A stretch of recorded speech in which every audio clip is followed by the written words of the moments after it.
Nagkatrabaho na ako. Gusto kong maging blessed sa church. Kasama ka sa mga nangangarap gamitin ng Panginoon sa pagbili ng lupa, sa pagpapatayo ng building. Diba? Gusto kong maging blessed sa mission. Diba? Gusto mo na ba kayo kahit mo? Gusto mo rin eh. Gusto mo lagi kang sumasama. Hindi mo kalintana. Mabasa ka pa ng ulan. Bahit ka rin sa pa ng tao. Sa pamilya mo, diba, dami mong pangarap para sa kanila. Sabi mo pa nga noon, ba,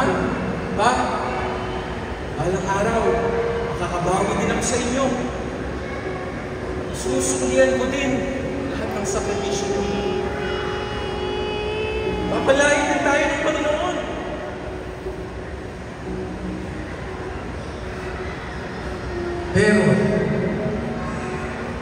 Pero kung nagtatrabaho ka na, kalimutan mo na, minsan, saka sa mga nangarap, gamitin ng Panginoon. Yeah. Ngayon, hindi ka na sumasama sa sumingin. Hindi mag-attend ng church. Alam mo na lang. Yan ba talaga yung pangarap mo? Hindi trabaho ang tunay na tagumpay. Real success is with God! Amen. Kung nakuha mo na yung pangarap ng posisyon, yung magaling sa mo, prioritize mo, ganun pa rin. Gulat pa rin ang parang. Isa nga, hindi mo binibigay. Ito talaga yung pangarap mo. Hindi posisyon ang tunay na tagumpay. Real success is with God!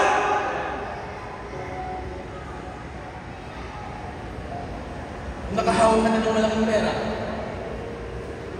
pamilya mo, kalimutan mo na. Naging makasarili ka na! Hindi lang luho, ayaw dito, ayaw doon. Travel mo sa kasahan. Gusto mo?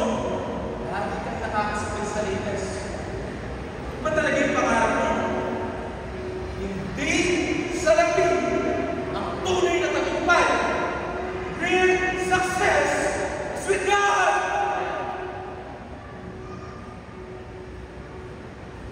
Anong nangyari? Nagkaganyan. Ambisyon mo pala. Oo! Ambisyon mo. Yan pa pala. Magiging dahilan. Paglayo mo sa Panginoon. Tila ba? Wala na lang ng laho. Lahat ng mga pangarap. Oo. Laho na.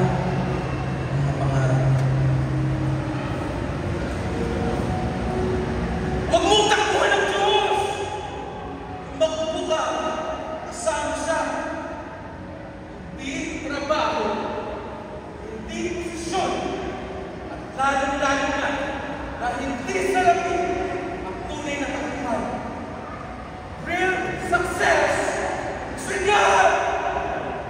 Real success is with God. Ano ba yan? Hindi ko lang rin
ng energy.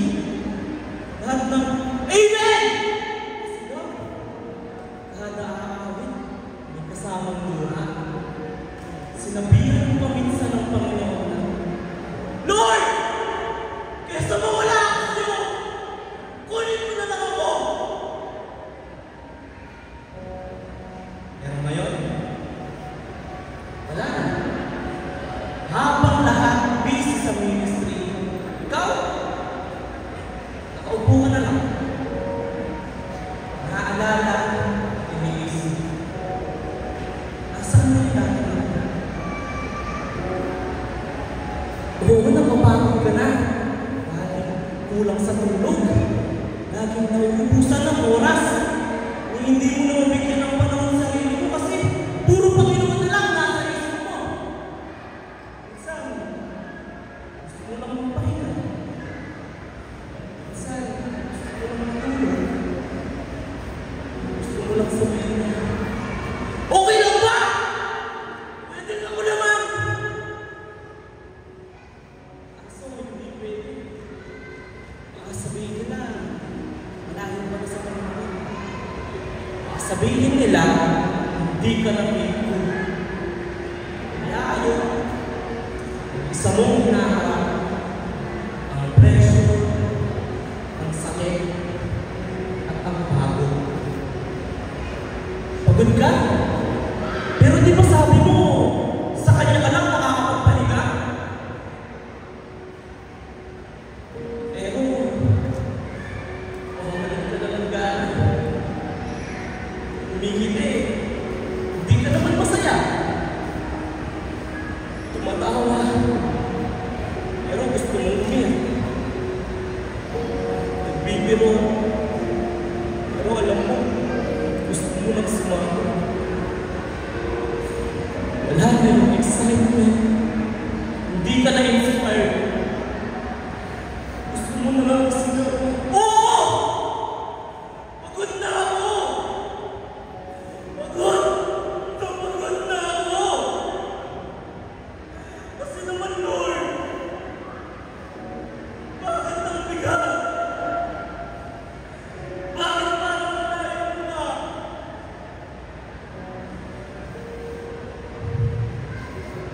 Pilit mo siyang hinahanap, pero parang wala na. Wala yung yakap, wala yung comfort, walang sagot. Pagod ka, pero manatili ka. Kaso, nawawalan ka ng pag-asa.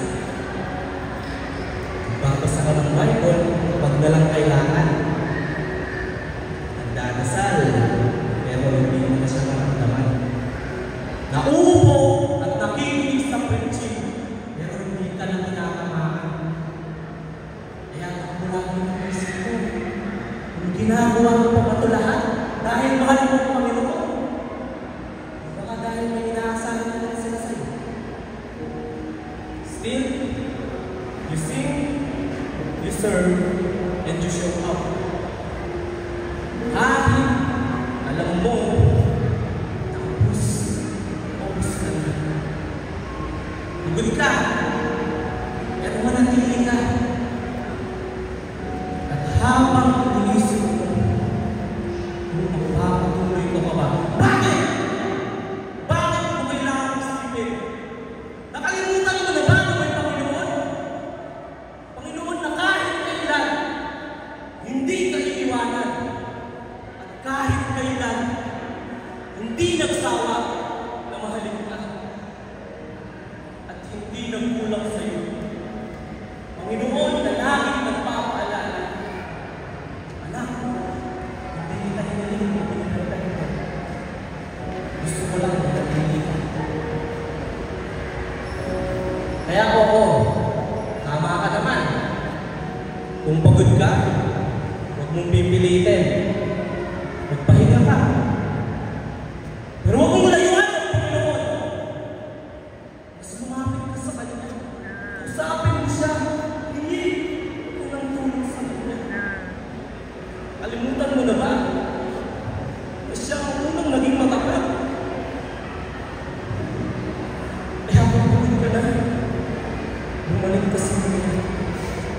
Kristyano, oo ikaw, Kristyano. Natatandaan mo ba yung mga pangako mo sa Panginoon? Tandang-tanda mo ba yung mga katagang kahit kailan, hindi ko iiwanan. Magpapatuloy mo hanggang sa muling balik ng Panginoon. Iba palagi mo sinasabi mo. Noong panahon in love ka pa sa Panginoon. Noong panahon may problema ka, bless ka sa'yo sapagkat nagpapatuloy ka. Sapagkat alam mo, walang ibang solusyon kundi siya. Noong panahon wala kang pera, nagpapatuloy ka sapagkat alam mo, magkakaloob siya. Noong panahon may sakit ka, nagpapatuloy ka sapagkat alam mo, walang ibang magpapagaling sa'yo kundi siya. Nakakalungkot isipin, Kristyano, na minsan kang na-in-love sa Panginoon, minsan kang naging mainit sa Kanya, pero dahil tingin mo na sa punta ng buhay mo, iniiwan mo rin siya. Bakit? Anong dahilan? Dahil ba sa mga taong nakapaligid sa'yo? Dahil ba sa mga taong palagi mong kasama? Dahil ba sa taong gusto mo?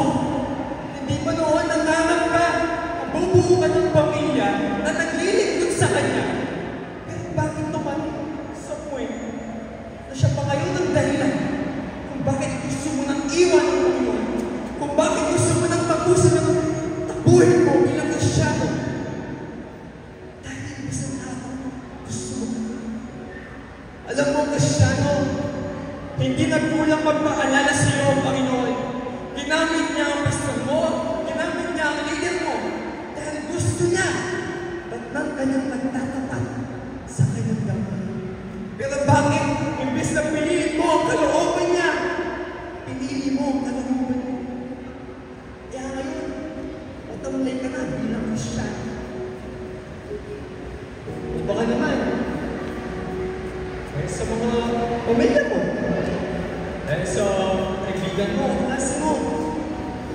Di ba noon, pag may prayer meeting, may prayer request ka, pag-pray po natin ang ating pamilya, pag-pray po natin ang ating mga kaibigan, pag-pray po natin ang ating mga klase, na sana po makakilala sila. Noon, andun yung init mo sa panalanan sa kanila. Pero bakit? Bakit kinimuan mo sila? Dahil ba napagod ka na? Dahil ba mag-isa ka na lang? Kaya ngayon, gusto mo na lang silang samahan. Kristyano, para makakilala sila, maging matapot ka sa Panginoon. Magpatuloy na. Huwag sila yung maging dahilan. Para lumagtayuan mo. O baka naman, dahil sa mga kasama mong naglilingkod, sa mga kasama mo sa simbahan, di ba noon? Excited ka? Punta ng simbahan. Gusto mo palagi may gawain. Bakit? Kasi bukod sa paglilingkuran mo ang Panginoon, masaya kang kasama mo ang mga kapatid. Pero bakit? Dumating sa punto ng buhay na nahihiya ka na pumunta ng simbahan. Dahil ba may nasabi sila? Dahil ba may narinig ka sa kanila? Dahil ba na-offend ka? Kristyano, kung gusto mong tapusin, takbuhin mo. Kung gusto mong tandaan ka ng Diyos at tatapat sa Kanya, tumuloy ka lang, lumapag ka lang, at piliin mo lang palagi ang pinupunan niya. At higit sa lahat, tumingin ka sa Kanya. Looking unto Jesus, the author and finisher of our life. Masayang maglingkod sa Panginoon. Sarap kumawin para sa Panginoon. The longer I serve Him, the sweeter He grows. Oh! Ganyan na ganyan, di ba? Nung una mo siyang makilala, ngayon, kamusta ka?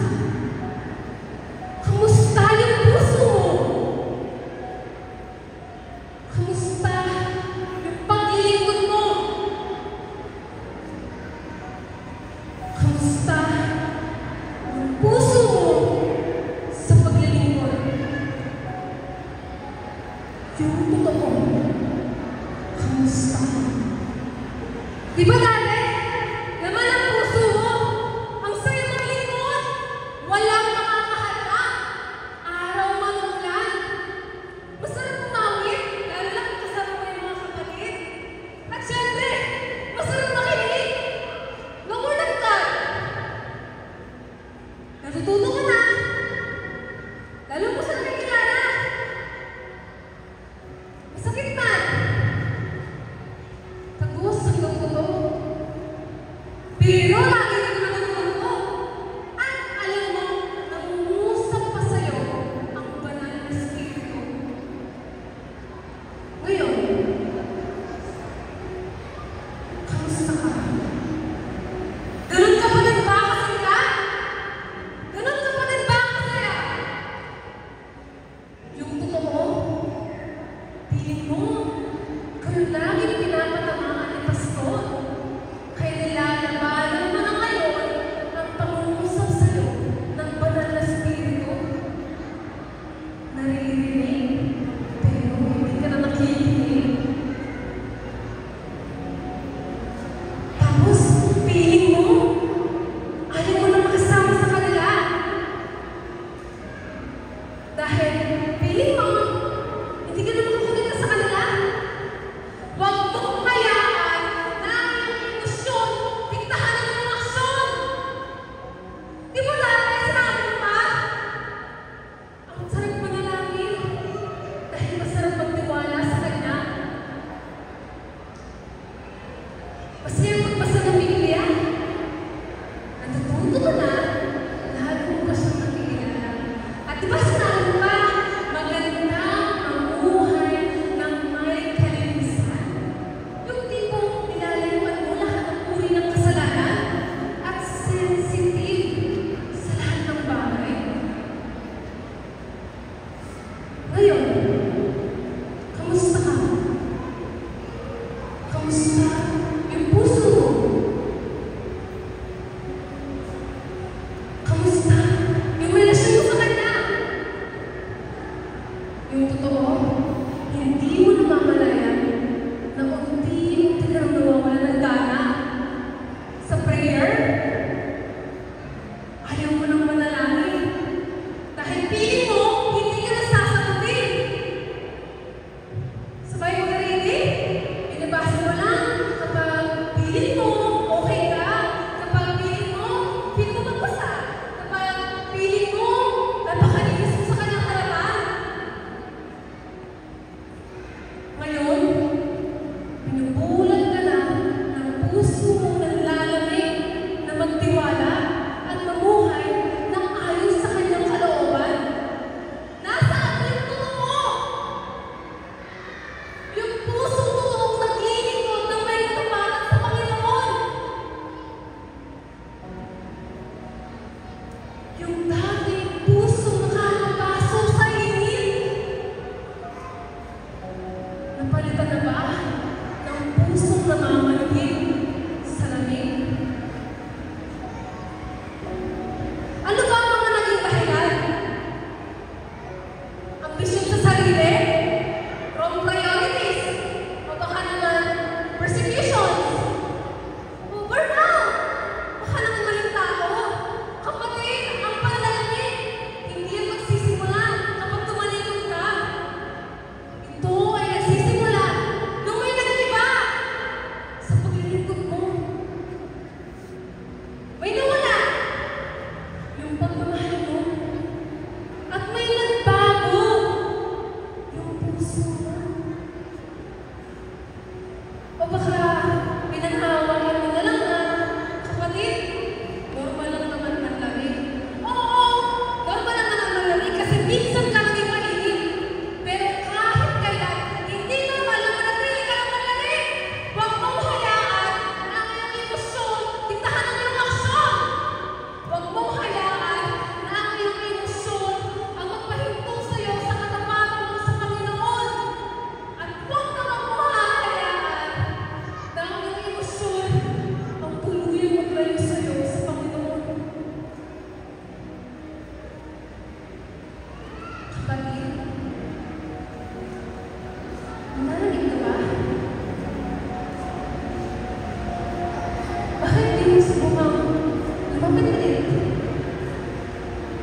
di mo feel mag-pray?